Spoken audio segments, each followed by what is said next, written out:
So I wanted to talk now about another aspect of manipulation that is used widely at the Academy of Arts. And this one's a pretty deep one, so bear with me as we get into this.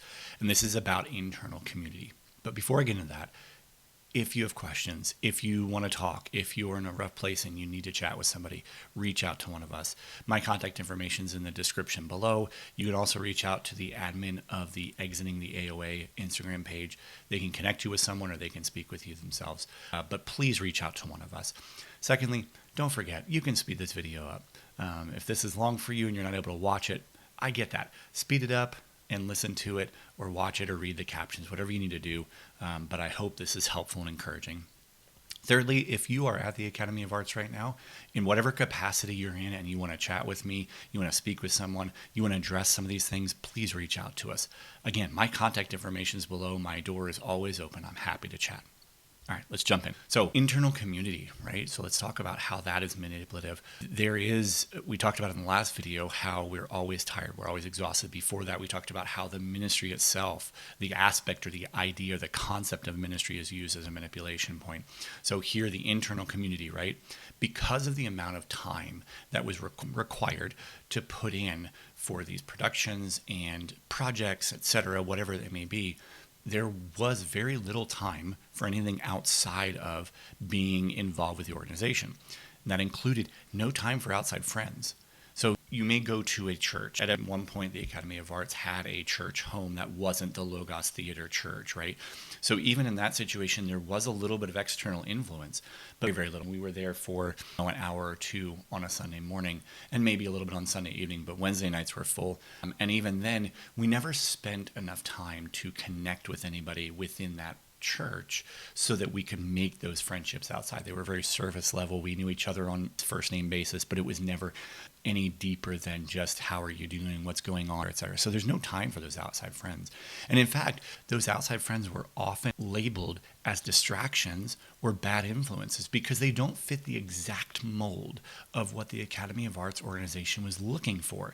And they brought a perspective that was different than what the Academy of Arts had, which we've talked about this before. We can go into it again, and we'll probably hit it here in a couple of videos of quote-unquote spiritual authority.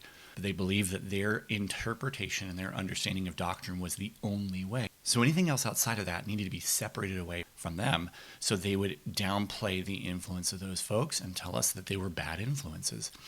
It also allows for internal, peer-to-peer, quote-unquote, accountability. And what that means is spying. Leadership team. There are stories that I've heard. Again, this is not my story. This is what I've heard. But it was for folks that I know personally and know well. But one individual was told that person and her fiance at the time needed to act more like this other couple who didn't need to be around each other all the time, who were willing to go and do whatever the ministry asked, right? At the same time, the other couple was told the second couple had no idea what it was like to be engaged, despite the fact that they were engaged, and that the first couple just needed space from everybody. And you can tell that there was a driving a part of those two couples so that they could isolate them and continue to control. That's a terrible thing to do, especially in a situation where you're all trying to work together for a common goal. You want the team united as best as possible, not separated. But in separation and in isolation gives that opportunity for people who you've planted a seed in their mind of maybe that's not the right person. Maybe they're not the best person to be around. Now to check in and go, oh, I see that one thing that they did. Now I got to report back to the leadership team. That happened all the time.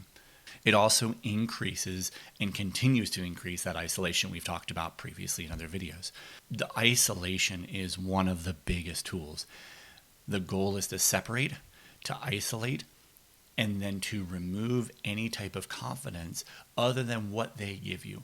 So they're able to increase the manipulation of getting you to do what they want by isolating you from the outside world, from friends, and even by planting seeds of doubt in your mind about the individuals that you are on a team with, that you're supposed to be working together with, because one of them or all of them could be reporting back to the leadership team. Again, I know this is heavy. I know this is a lot to walk through and a lot of difficult topics and subjects. I hope it's helpful.